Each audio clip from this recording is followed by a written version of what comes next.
bien, buenas tardes para todos. Vamos a dar comienzo a la reunión de oración en esta tarde. Como acostumbramos, alabando a nuestro Señor, vamos a comenzar cantando en esta tarde el Salmo 34, número 27 de los Salmos. 27.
Padre, Señor nuestro que estás en los cielos, te agradecemos, Señor, una vez más por permitirnos llegar en esta tarde a tu casa, Padre. Gracias por la vida de cada uno de los hermanos aquí presentes que han destinado este tiempo para poder estar en comunión los unos con los otros, Padre, poder venir a ti, Señor, también en esta hora, a poder elevar nuestras peticiones delante de ti, Padre, buscarte y que tú puedas estar guiando todas las cosas conforme a tu voluntad, Padre. Te pedimos en este tiempo también que tú puedas estar intercediendo, Señor, por los hermanos que no pueden estar, Padre. Te pedimos que tú puedas seguir animando constantemente su vida, Señor, también desafiándolos cada día para que ellos puedan estar aquí con nosotros también, Padre. Intercede si es necesario por los hermanos que están con problemas de salud, Padre, que tú puedas estar permitiendo, si es tu voluntad, que ellos puedan ser restaurados, Señor, también, y que puedan estar pronto aquí con nosotros, Padre. Te pedimos, Señor, que tú también puedas ayudarnos constantemente a poder compartir el amor de Cristo para con ellos, Señor, que podamos recordarlos en este tiempo en oración, Señor, pero que también podamos estar animando a los hermanos que nos están viniendo, Señor, en la semana, recordándolos, Señor, a través de un mensaje, una visita, Señor, para que ellos también puedan ser manifiestos, Señor, de lo que es el amor de Cristo, Padre. Te pedimos en esta hora, Señor, que tú puedas estar guiando el resto de la reunión conforme a tu voluntad, Padre, que tú puedas estar guiando los cánticos en este tiempo, que podamos hacerlo con un corazón sincero delante de ti, Padre. Te pedimos una vez más que tú puedas estar preparando nuestros corazones delante de ti para adorarte, Señor, pero también que podamos estar preparados para recibir el mensaje de tu palabra esta tarde, Señor. Te pedimos que tú guíes todas las cosas conforme a tu voluntad, Señor, que pueda ser exaltado, Señor, en esta tarde, Señor, y que también podamos estar teniendo en cuenta lo que cantamos, Señor, para que todo pueda ser para tu gloria y tu honra en este tiempo. Dejamos todo en tus manos, Señor, confiados que tú estás aquí con nosotros, Señor, en Cristo Jesús. Amén. Muy bien, hermanos, sigamos alabando a nuestro Dios, número 169, ahora del cancionero. 169.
58 también.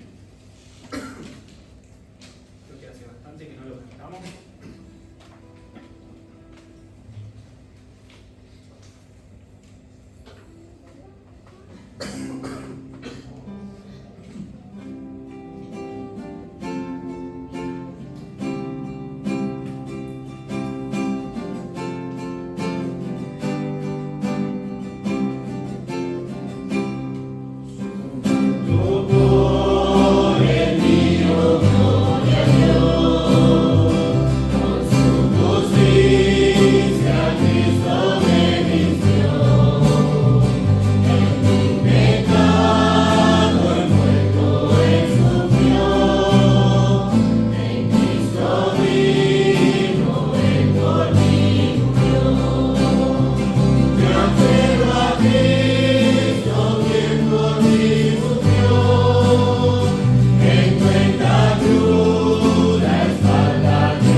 Salmo 69.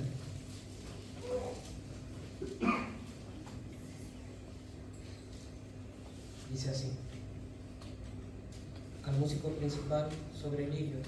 Salmo de David.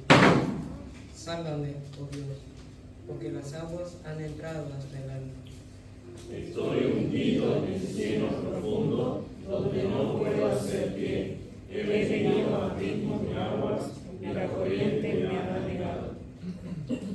Cansado estoy de llamar, mi garganta se ha enronquecido. Han desfallecido mis ojos, esperando a mi Dios. Se han aumentado más que los cabellos de mi cabeza, los que me aborrecen sin causa. Se han hecho poderosos mis enemigos, los que me destruyen sin tener por qué, y he de pagar lo que no robé. Dios, tú conoces mi insensatez, y mis pecados no te son ocultos. No sean avergonzados por causa mía los que en ti confían, oh Señor Jehová de los ejércitos. No sean confundidos por mí los que te buscan, oh Dios de Israel. Porque por amor de ti he sufrido afrenta, confusión ha cubierto mi rostro. Extraño he sido para mis hermanos y desconocido para los hijos de mi madre. Porque me consumió el celo de tu casa, y los denuedos de los que vituperan cayeron sobre mí. Lloré afligiendo con ayuno mi alma, y esto me ha sido perfecto. Puse además silicio por mis vestidos, y vine a hacerles por proverbio. Hablaban contra mí los que se sentaban a la puerta, y descendían insinuaciones sobre bebedores. Pero yo a ti oraba, oh Jehová, al tiempo de tu buena voluntad, oh Dios, por la abundancia de tu misericordia, por la verdad de tu salvación, escúchame. Sácame del lodo, y no sea yo sumergido, sea yo libertado de lo que me aborrecen y de lo profundo de las aguas. No me anegue la corriente de las aguas, ni me trague el abismo, ni el pozo cierre sobre mí su boca. Respóndeme, Jehová, porque benigna es tu misericordia. Mírame conforme a la multitud de tus piedades. No escondas de tu siervo tu rostro, porque estoy angustiado. Apresúrate, óyeme. Acércate a mi alma, redímela, líbrame a causa de mis enemigos. Tú sabes mi afrenta, mi confusión y mi oprobio. Delante de ti están todos mis adversarios. El escarnio ha quebrantado mi corazón, y estoy acongojado. Esperé que quien se compadeciese de mí, y no lo hubo. Consoladores, y ninguno hallé. Me pusieron además hiel por comida, y en mi sed me dieron a beber vinagre. Sea su convite delante de ellos por lazo, y lo que es para bien por tropiezo. Sean oscurecidos sus ojos para que no vean, y haz temblar continuamente sus lomos. Derrama sobre ellos tu ira, y el furor de todos los casas. Sea su palacio asolado, en sus tiendas no haya morador. Porque persiguieron al que tú le diste, y cuentan el dolor de lo que tú lloraste. Pon maldad sobre su maldad, y no entren en tu justicia. Sean traídos del libro de los vivientes, y no sean escritos en los justos. Mas a mí, afligido y miserable, tu salvación, oh Dios, me ponga en alto. Alabaré yo el nombre de Dios con cántico, lo exaltaré con alabanza. Y agradará a Jehová más que sacrificio de buey o becerro que tiene cuernos y pezuñas. Lo verán los oprimidos y se gozarán. Buscad a Dios y vivirá vuestro corazón. Porque Jehová oye a los menesterosos y no menosprecia a sus prisioneros. Alaben los cielos y la tierra, los mares y todo lo que se mueve en ellos. Porque Dios salvará a Sión y reedificará las ciudades de Judá, y habitarán allí y la poseerán. La descendencia de sus siervos se alegrará, y los que aman su nombre habitarán en ella. Muy bien, hermanos, aquí la lectura, pueden tomar asiento.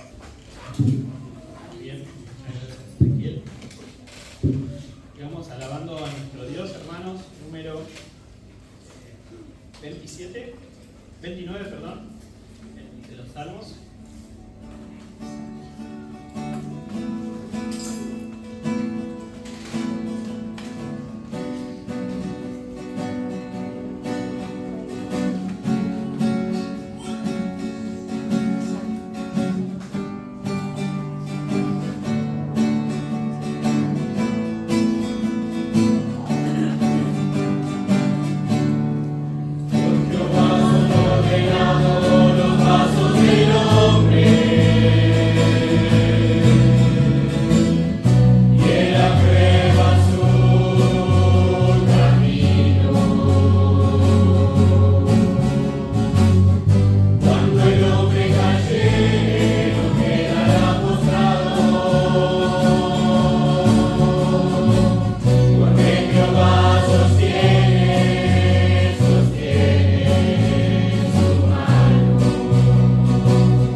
Josué 1, 8 y 9.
Proverbios 8 en sus Biblias.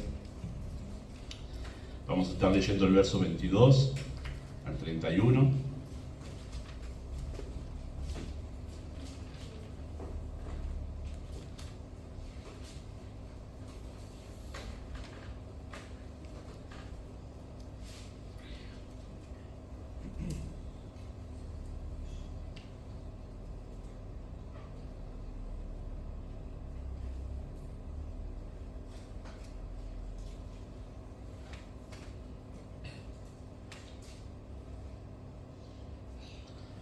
Muy bien, Proverbios 8, verso 22.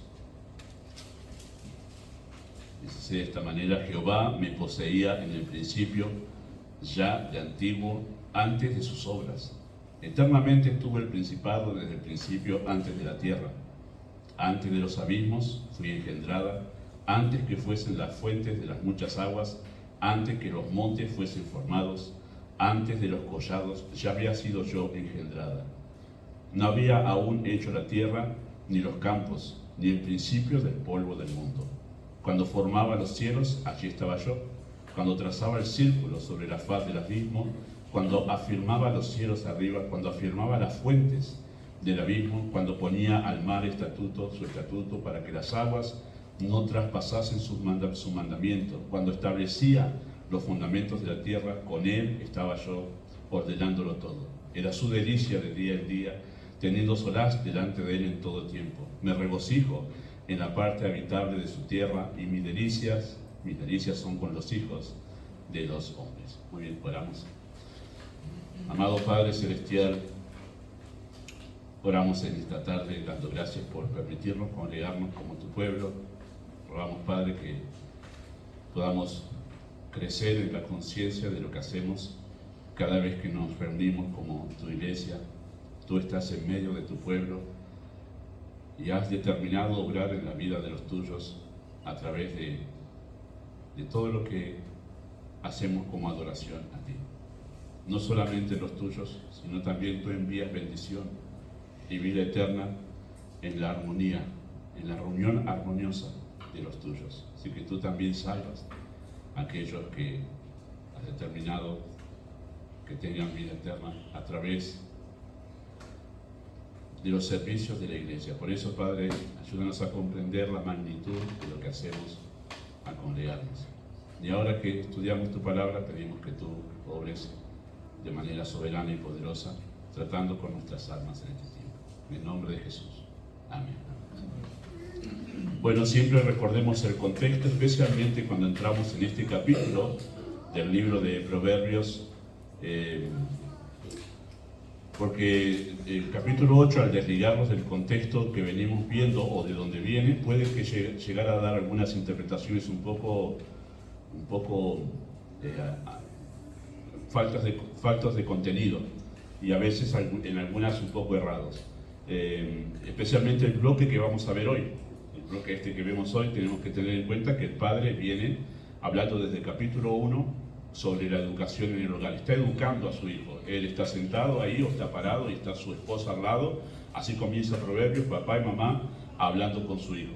Y así se extiende esa conversación hasta este capítulo 8 y termina en el 9. Así que es todo un hilo de pensamiento, papá y mamá educando a sus hijos. Y este capítulo 8 sigue el hilo de pensamiento del capítulo 7, porque en el capítulo 7, que lo vimos hace tiempo ya, habla de la mujer extraña, aquella que seduce, o que el padre dice, ten cuidado que no te seduzca. Y en contraposición a ese llamado de la mujer extraña en capítulo 7, presenta de una manera personificada a la sabiduría como una mujer también. El llamado de la sabiduría fue lo primero que vimos en versículo 1 al 4 del capítulo 8. Y todo lo que sigue acá es la sabiduría hablando. Pero sabemos que la sabiduría es un concepto abstracto.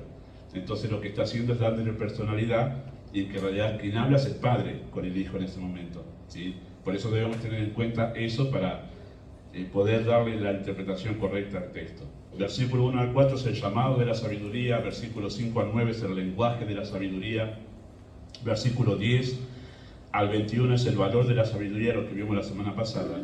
Y hoy vamos a considerar nosotros en esa charla que tiene este padre con su hijo, una charla que no sé si en verdad es muy común que los padres tengan con sus hijos, ¿sí? Pero él habla sobre la naturaleza de la sabiduría, ¿sí?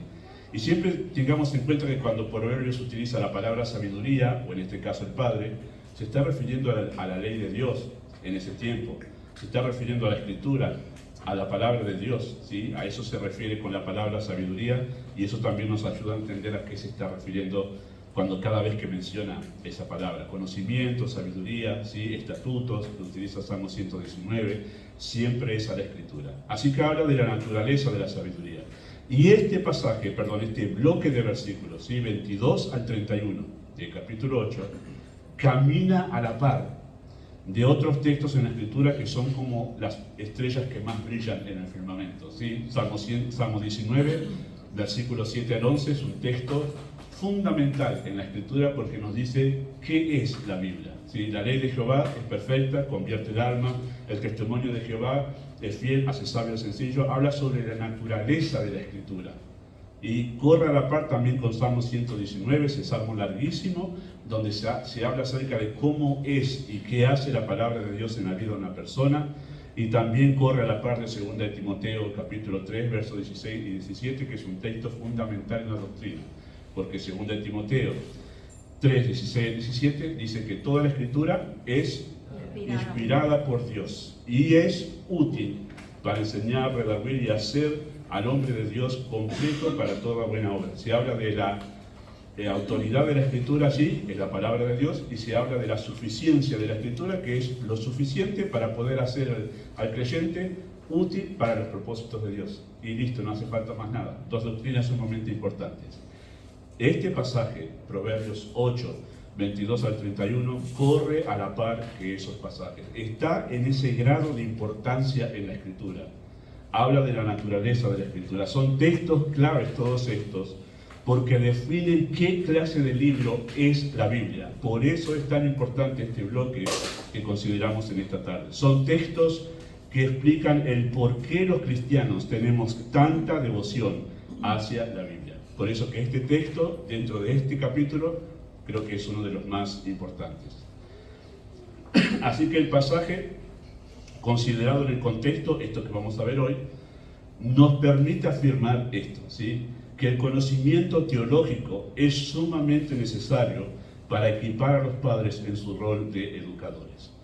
Había escrito mucho más sobre esto, pero después cuando vi que ocupaba más del tiempo que necesitamos, lo fui cortando, hasta dejar esto aquí. Pero esto va a ser un tema en algún momento, la importancia que los papás deben entender acerca de saber teología bíblica, porque este papá acá está hablando de doctrina y utiliza la doctrina para educar a su hijo. Interesante, ¿no? Teología bíblica para poder estar bien equipado, para poder educar a los hijos. Y eso vamos a hacer un énfasis en esta tarde a la luz de lo que dice el texto, ¿no? Pero el libro de pedagogía en el hogar de Salomón era teología sistemática, era doctrina. Eso tenía él para educar a su hijo y educó a su hijo en doctrina sistemática. ¿Sí? A veces los papás piensan, bueno, eso de teología, doctrina, todo eso de teología sistemática, eso es para el pastor que tiene que enseñar, eso es para los maestros que tienen que poder dar una clase, eso es para el instituto bíblico, pero Salomón nos demuestra que en realidad es para que cada padre en su hogar pueda educar a su hijo. El gran problema en realidad de la educación de los padres de contemporáneos de esta época es que han pensado que necesitan psicología del mundo para educar a sus hijos, y la Biblia nos dice no, precisan teología para educar a sus hijos de acuerdo a la voluntad de Dios. Y este padre nos lo demuestra muy, muy bien. Si Salomón está dando evidencias a través de este bloque de versículos, está dando evidencias de un sólido conocimiento teológico que él tenía. ¿Sí? ¿Cuánto conocía de teología Salomón? Él entendió el alto valor y la utilidad que tiene la doctrina bíblica para la educación de los hijos. Desde ya simplemente comento y les animo en verdad todos aquí, pero especialmente a los padres, que los tiempos libres que tengan, dedíquenlo a nutrirse con teología. Doctrina sistemática busquen. El pastor MacArthur, que es como muy querido para todos ahora, como popular, él tiene un libro que se puede conseguir incluso en PDF de doctrina sistemática. Y ahí uno conoce las 10 verdades que están comprendidas en toda la Escritura. Si uno conoce esas 10 verdades, puede interpretar mucho mejor la Escritura, ¿sí? Así que les animo, doctrina sistemática, a estudiar eso, ¿sí? Ningún libro, queridos hermanos, ningún libro de pedagogía secular puede describir la naturaleza y el comportamiento de los hijos como lo hace la Escritura o la doctrina bíblica, ¿sí? Es asombroso cómo la pedagogía secular se ha filtrado en los hogares cristianos, de tal manera que hoy los papás más le prestan atención a la pedagogía secular, a la crianza según el mundo, de pensadores del mundo, que más a la teología bíblica. Y toman eso como referente para la crianza en su hogar, cuando en realidad ninguno de esos libros de pedagogía secular puede describir el comportamiento y la naturaleza de los hijos como lo hace la Escritura, ¿sí? Ningún libro de pedagogía secular puede enseñar mejor cómo tratar con la conducta, las emociones, la mente y el corazón de los hijos. Por eso es que la teología bíblica está miles de escalones más alto que la pedagogía del mundo en la educación de los hijos. Y deberíamos nosotros mirarlo de esa manera porque es verdad. El poco estudio de las doctrinas bíblicas es la evidencia de la baja estima que los padres tienen de la Biblia para la educación del hogar. Y por eso suelen recurrir con mayor confianza a los libros de pedagogía secular, los más populares, ¿no? Porque hay un desconocimiento de la clase del libro que tienen en sus manos, y por eso nuestro texto es importante porque describe la naturaleza de la sabiduría. Por ejemplo, lo comparto porque lo vi, me asombró, de creyentes compartiendo y posteando en las redes sociales esta semana algunos, lo vi en uno en particular y dije, wow, qué sutil que es la crianza positiva. Y el título era de ese posteo: eliminemos el no. Eliminemos el no de la crianza. Seguidamente había como unos tips ahí de que en lugar de usar el no, es usar otra frase donde lo mismo está dicho pero de manera positiva, sin utilizar el no. Y en cierta manera dije, está bueno, sí, porque uno puede dar un estímulo. ¿Cuál es el problema de ese posteo? Porque los tips no estaban mal. El posteo es que si usted elimina el no en la crianza, usted está trabajando en el carácter de sus hijos de una manera negativa a futuro, porque no va a estar preparado para saber recibir un no. Y en la vida va a recibir muchos no. Especialmente de parte del Señor va a recibir muchos no. Y tiene que aprender a recibir el no. Pero no solamente tiene que aprender cómo reaccionar cuando se le dice no. No hacer puchero, no enojarse, no cohibirse, no, ya está, es no. Y hay que recibirlo bien.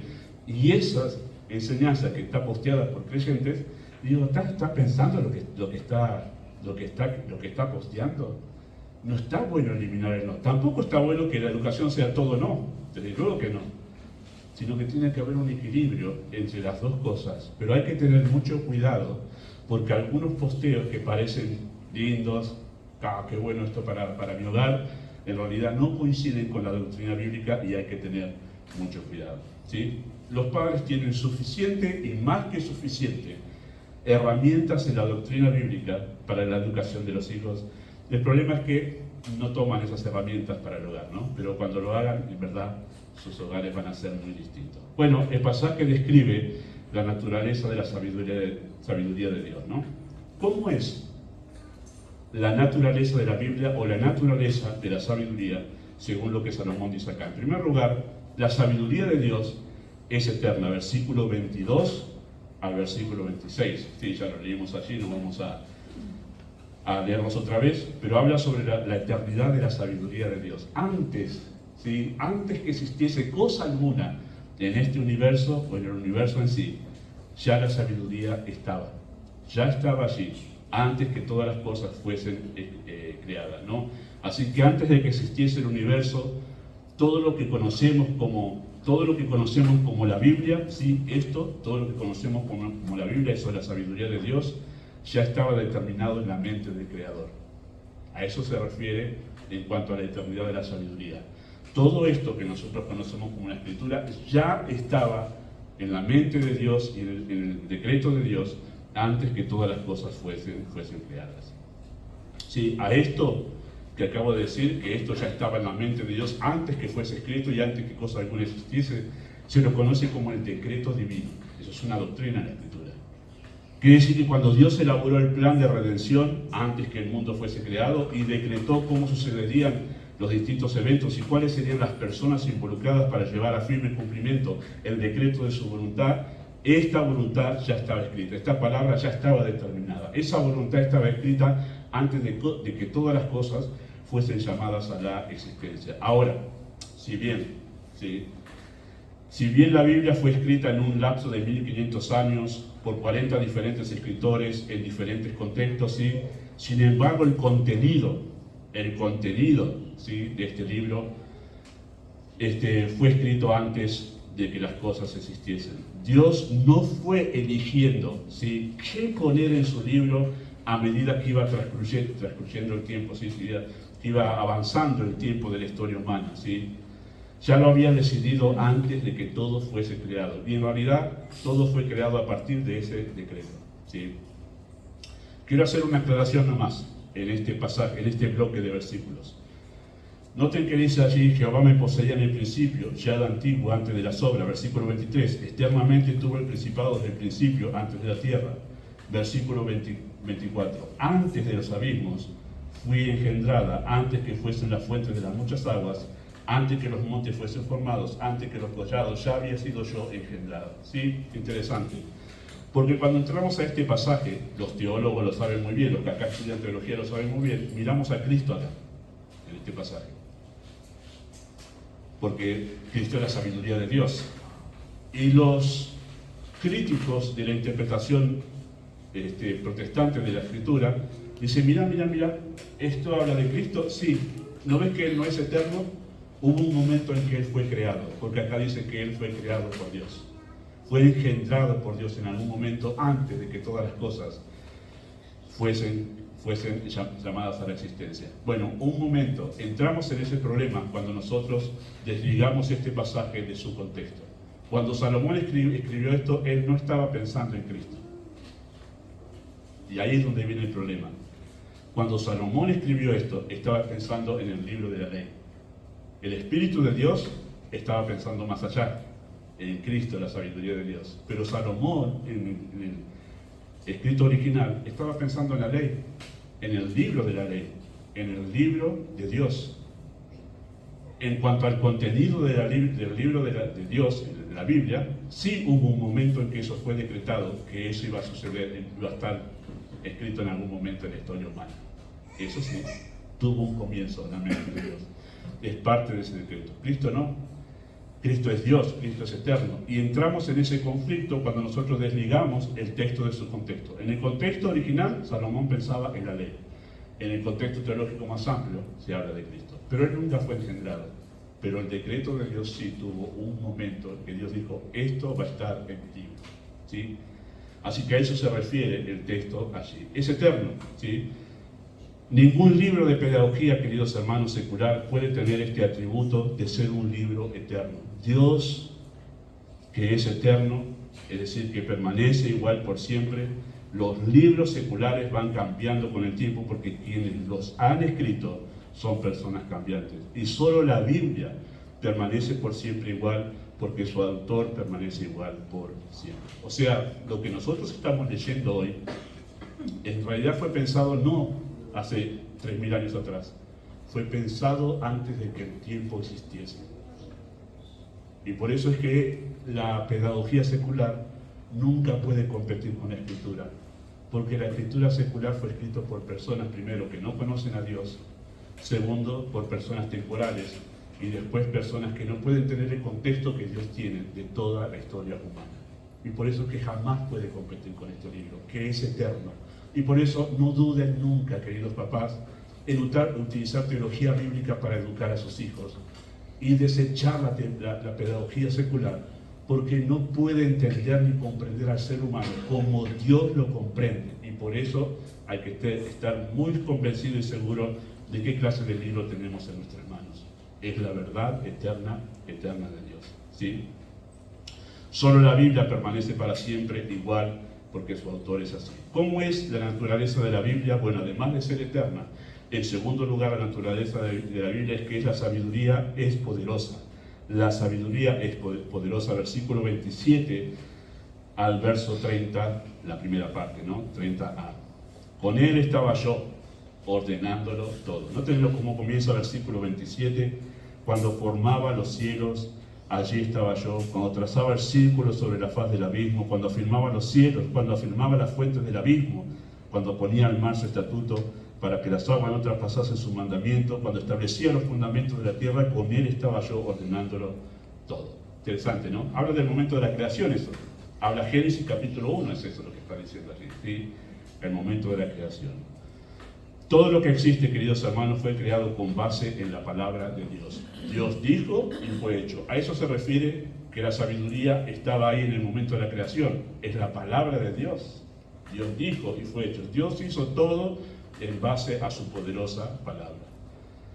Así que la palabra de Dios es un poder activo tan poderoso que no solo creó el mundo material, sino también fue eficaz para crear la vida biológica y la vida espiritual. Pablo justamente apela a esta verdad teológica para explicar el poder creador de la palabra del Evangelio, y dice en 2 Corintios 4:6 de esta manera: porque Dios, que mandó que de las tinieblas resplandeciese la luz, es el que resplandeció en nuestros corazones para la iluminación del conocimiento de la gloria de la faz de Jesucristo. Hace un paralelo, Pablo, entre la creación del mundo, que fue creada por la palabra de Dios, y la creación de una vida espiritual, del nuevo nacimiento. Y dice, la creación universal fue creada por el poder de la voz de Dios.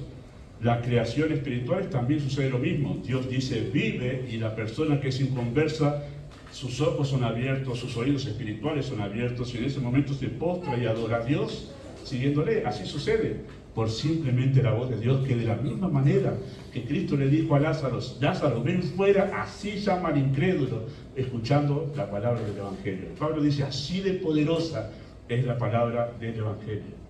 Así de poderosa es la sabiduría de nuestro Dios, querido hijo, le está diciendo Salomón allí en su educación. Así que ningún libro, queridos hermanos, de pedagogía secular tiene el poder de transformar el corazón de los hijos y darle vida nueva. Ustedes, papás, van a encontrar muchos libros de pedagogía en el mundo que les va a ayudar cómo tratar con las emociones, cómo tratar con la mente de sus hijos, cómo tratar con la conducta de sus hijos. Pero ningún libro va a darles a ustedes indicaciones de cómo tratar con el corazón de sus hijos. Eso solamente la Escritura. Y en realidad la clave de la vida de sus hijos está en su corazón.